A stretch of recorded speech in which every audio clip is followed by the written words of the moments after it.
In today's video, I'm going to teach you how to forward emails in Microsoft Outlook.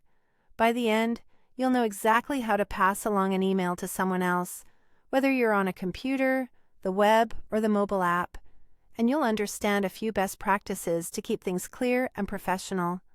Start by opening Outlook and selecting the email you want to forward. This can be any message in your inbox or a specific folder. Make sure you've opened the message so you can see its full contents and any attachments it might include. Next, look for the forward option. On Windows or Mac, you'll usually find a forward button at the top of the email window or in the home toolbar.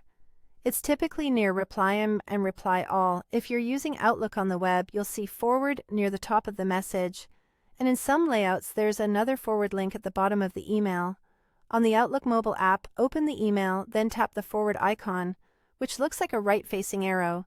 If you don't see it immediately, tap the three dots to reveal more options.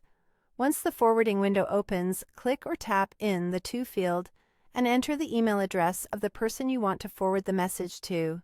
Take a quick moment to confirm the address is correct.